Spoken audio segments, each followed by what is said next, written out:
is Societe Generale's chief European economist James Nixon and our Europe editor David Tweed. James, given that downplaying yesterday that we had from Germany, what do you think is the very least we can expect from Europe and its leaders over the next few weeks? Well, the very least is a clear sort of sense of direction. I mean, when you look at the agenda, what they have for this weekend, I mean, there is sort of 5 points on the agenda, 3 of which are absolutely massive. You know, what's going to happen to Greek, how the banks are going to be recapitalised, and then how we're going to sort of power up the financial stability facility. So, I mean, there's absolutely a massive amount of stuff that has to be agreed, and there's a wide spectrum on all of those things from where they could end up to what will be the most optimistic. And the real challenge is to actually give the market a sense of direction. James, do you take the point that actually the financial stability fund is now a little bit flawed? We were talking with David, earlier this morning, that actually what we may need is some kind of bank that put loans instead of these guarantees, because it's a kind of wishy-washy project. We don't know if extra money will be pumped in, and we don't know how effective it will be. Well, I think the problem with the Financial Stability Fund is that an awful lot now seems to be being asked of it. I mean, not only is it financing Greece, Ireland and Portugal, they're also talking about using it to refinance the banks, to capitalise the banks, and then potentially to step in and replace the ECB's S&P and actually go and buy sovereign bonds. And you look at that and you think, Italy has a financing need of 600 billion over the next 3 years.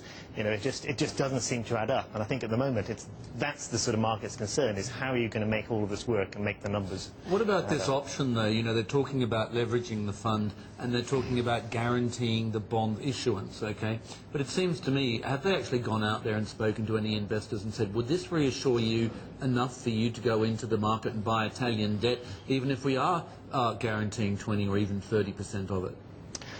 Well, I think they obviously have spoken to banks and investors and are taking feedback, but I suspect that their feedback has actually been pretty negative. I mean, we are very sceptical that that is the kind of thing that is going to comprehensively boost confidence. At the very least, I mean, what it's going to do, I think, is create a two-tier bond market, and the concern is obviously what happens to the non-guaranteed portion of the bond market. But, De Geithner yesterday was, not yesterday, but in Paris, and he was saying this is the absolutely key issue. This is the biggest priority for him is the firewall. What possible firewall? How do you see them coming up with a solution which is going to be a durable solution? Well, I mean, the firewall is essentially what they're planning to do to recapitalise the banks. And again, at the moment, there's a widespread of opinion as to how that will be mapped out. I mean, obviously, the intention at one level is to allow Greece to restructure, to put it back on a sustainable debt trajectory, and then try and guarantee that no other country will be treated in the same way, while at the same time recapitalising the banks. And you have to say, when you look at the agenda for this weekend, it is a massive, tall order for what they're going to achieve. And that's why I think, quite rightly, in a sense of harsh German candour, And a massive amount of pressure on the major creditors, of course, putting French banks under pressure even more. We've had that, perhaps a warning shot, I would imagine you'd call it, from Moodys at least. I mean, there have been a couple of things that Moodys is concerned about. One is the potential cost of recapitalising French banks, and then once again, yes, this whole idea of guaranteeing the EFSF, if the EFSF, the fund, was to guarantee the new issuance of new bonds. That's why Moodys has said, even though the credit rating for the moment is fine, there are particular challenges ahead, and that could put the pressure under rating. But if it loses its AAA credit rating, James, would it actually have an effect on how the EFSF can borrow money and lend it out? Well, I mean, absolutely. I mean, the current structure of its AAA status is based on it basically being over-guaranteed by the AAA countries. So that would, I think, jeopardise its AAA-rated status. And then you have to ask yourself, well, is that really an issue? I mean, the Bundesbank have indicated that potentially the European financial stability could still issue at, say, AA or something.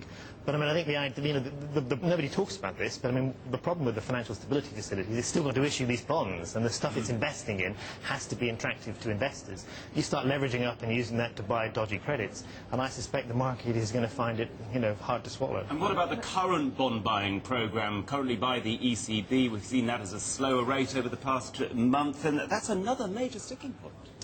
Well, I mean, the ECB have been very clear that they regard their bond purchases as a temporary stopgap operation until the financial stability facility is up and running. Now, the question is this another case of sort of Trichet's constructive ambiguity?